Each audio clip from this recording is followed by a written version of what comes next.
नमस्कार, मी दिनकर शिंदे. आपण पाहताय DS न्यूज. तुमचं मत माझं मत मध्ये आपलं स्वागत. मित्रांनो, महत्वाचा विषय मी घेऊन आलो आणि तो म्हणजे असा की धनगर समाज बांधव हे गेल्या अनेक वर्षापासून आपल्या आरक्षणाच्या मागणीसाठी आंदोलन करतायत, लढा देत आहेत. नेमकी धनगर समाजाची मागणी काय आहे? तर धनगर समाजाची मागणी अशी आहे की आम्हाला एसटी मधून आरक्षण मिळालं पाहिजे. वास्तविक पाहता धनगर समाजाला आरक्षण आहे, परंतु ते एसटी मधून पाहिजे ही मागणी सातत्यानं ते लावून धरलेली आहे. आणि मित्रांनो, धनगड आणि धनगर हे दोन्ही एकच आहे हा दावा धनगर समाजाच्या वतीनं सातत्यानं केला जातोय. धनगड हा समाज एसटी मध्ये येतोय, परंतु धनगर हा समाज एसटी मधून बाहेर आहे. म्हणून धनगर समाजाचं मत आहे की धनगड आणि धनगर हे एकच शब्द आहे आणि त्यामुळं आम्हाला सुद्धा एसटीचं आरक्षण मिळायला पाहिजे. यासाठी धनगर समाज जो की महाराष्ट्रामध्ये प्रत्येक भागामध्ये मोठ्या प्रमाणावर आहे, मोठ्या संख्येनं आहे आणि तो कष्टाळू समाज आहे. त्यामध्ये तरुण असतील, ज्येष्ठ नागरिक असतील, हे राब राबणारा वर्ग आहे, कष्ट करणारा वर्ग आहे, शेतामध्ये काम करणारा आहे, मेंढीपाळ काम करणारा वर्ग आहे. परंतु यांना शिक्षण आणि नोकऱ्यामध्ये संधी मिळाली पाहिजे, निवडणुकांमध्ये संधी मिळाली पाहिजे आणि या समाजाची प्रगती होण्यासाठी आरक्षणाचा लाभही मिळाला पाहिजे. ही मागणी घेऊन हे गेल्या अनेक वर्षापासून लढा देत आहेत आणि यासाठी अनेक नेते पुढे आलेले आहेत.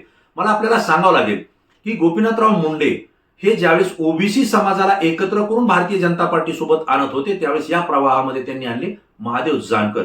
महादेव जानकर हे धनगर समाजाच्या प्रश्नासाठी अनेक वर्षापासून लढा देत आहेत आणि धनगर समाजासाठी ते आक्रमकपणे लढा देत होते. कुठल्याही पक्षाशी त्यांनी तडजोड केली नव्हती, स्वतंत्रपणे ते लढा देत होते, समाजाचा लढा देत होते. त्यावेळेस राज्यातल्या धनगर समाजानं महादेव जानकर यांना आपला नेता मानलं होतं आणि त्यामुळे त्यांच्या सोबत समाज मोठ्या प्रमाणावर आला आणि हेच हेरून गोपीनाथराव मुंडे यांनी महादेव जानकर यांना युतीमध्ये घेतलं, भारतीय जनता पार्टी शिवसेनेच्या युतीमध्ये घेतलं आणि त्या ठिकाणी त्यांना विधानसभेच्या उमेदवारीची सुद्धा संधी मिळाली. त्यामुळं महादेव जानकर यांच्या राष्ट्रीय समाज पक्षाचे नेते हे आमदार म्हणून सुद्धा आज सभागृहामध्ये आपल्याला पाहायला मिळतात.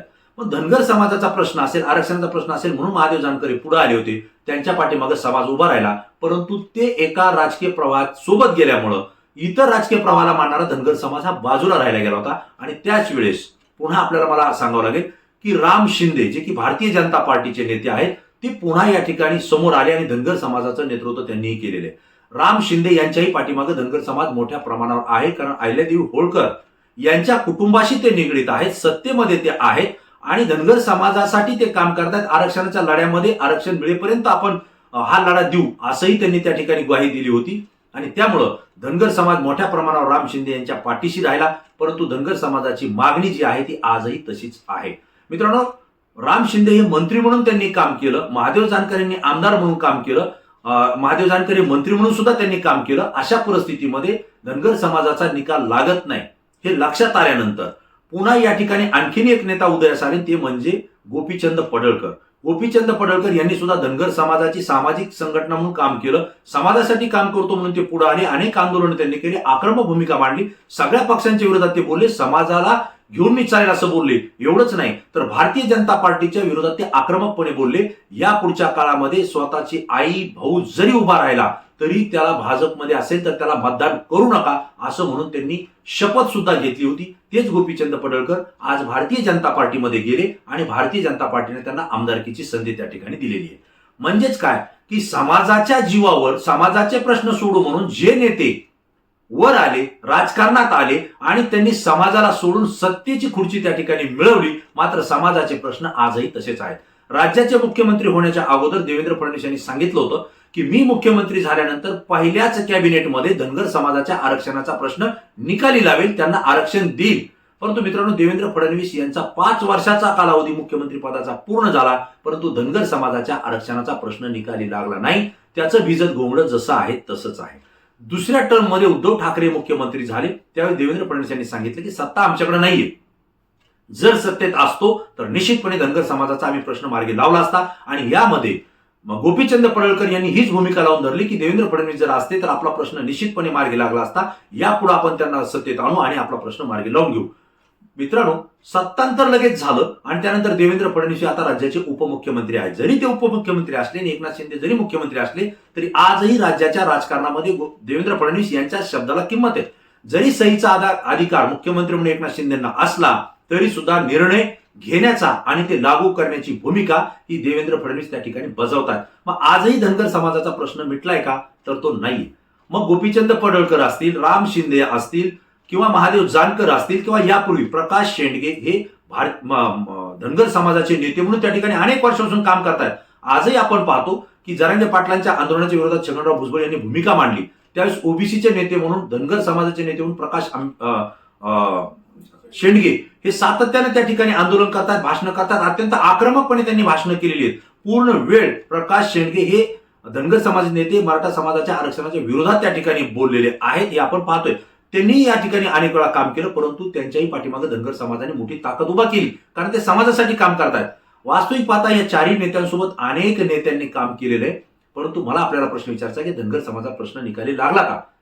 लागलेला नाही. मग धनगर समाजाचा प्रश्न निकाली नाही लागला, परंतु त्यांच्यासाठी लढा देणारे जे नेते होते त्यांचा मात्र प्रश्न निकाली लागलाय. ते सत्तेत आलेत, मंत्री झालेत, आमदार झालेत, अनेक पदावर ते जाऊन बसलेत, परंतु समाज आजही आहे तिथंच आहे. आणि मित्रांनो, हीच परिस्थिती मराठा समाजाची झालेली आहे.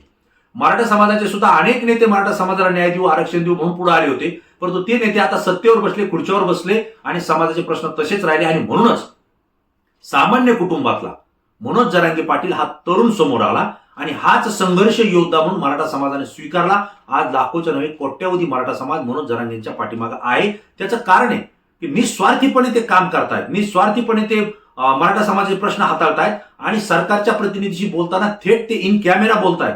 कुठेही चार भिंतीच्या आत किंवा कानामध्ये कुजबजून कुठला निर्णय घेणं हे त्यांना मान्य नाही. आणि म्हणून त्यांनी समाजाचा विश्वास त्या ठिकाणी संपादन केला. म्हणून एवढे मोठ्या पदावर, मुख्यमंत्र्यापासून ते उपमुख्यमंत्र्यापर्यंत ते देशाच्या राजकारणातले मराठा समाजाचे नेते असले तरी सुद्धा मराठा समाजाने आता ओळखलंय की आपल्यासाठी लढणारा जरांगे पाटील आहेत आणि म्हणून त्यांच्या पाठीशी तो समाज आहे.